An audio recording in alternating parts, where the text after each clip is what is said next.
I heard a sexist joke, I believe I was 12. Or at least that was the first time I understood one. A boy came up to me and he said, "Do you want to hear a joke?" And I said, "Yeah, sure." And he said, "Women's rights."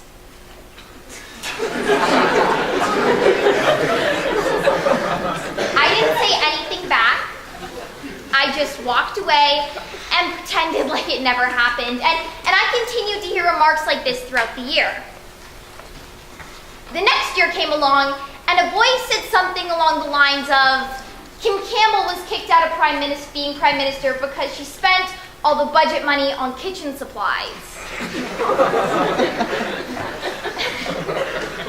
I heard this, and this time I turned around and I said something. I turned around and I stood up for myself, and in fact, I stood up for all women. The sad thing was, that day, at lunch, one of my best friends, who is a girl, she came up to me and she said, "I think you're overreacting." She told me that I need to calm down in a weird kind of way. The jokes were actually slightly funny.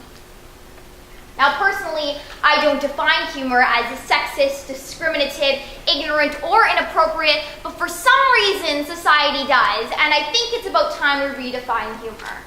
If you have a brother or sister, your first reaction to the statement would most likely be a mixture of pity and jealousy. Now, before I get into this speech, I'd like to apologize in advance if it is lacking in quality. This is most likely because I don't have a sibling to practice it to, and my cat gives me limited feedback. I hope that by the end of this speech, I have clarified some of the many misconceptions that revolve around only children. I aim to convince you that being an only child is not nearly all it's cracked up to be.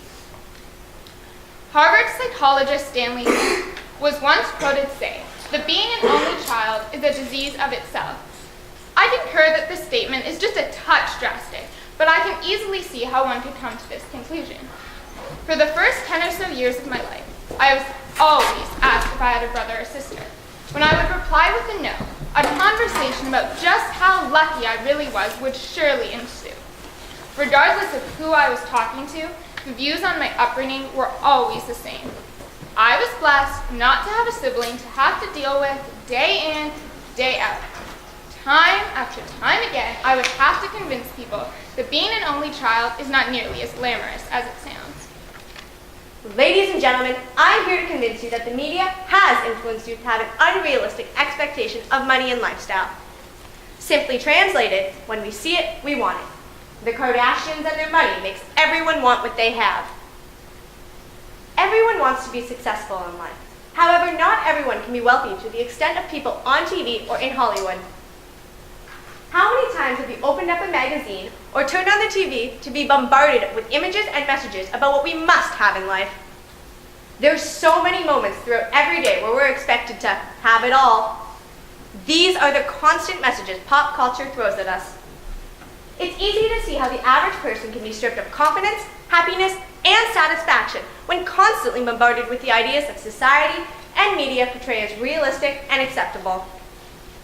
What we see on TV and read in magazines affects the way one thinks about money, wealth, and lifestyle.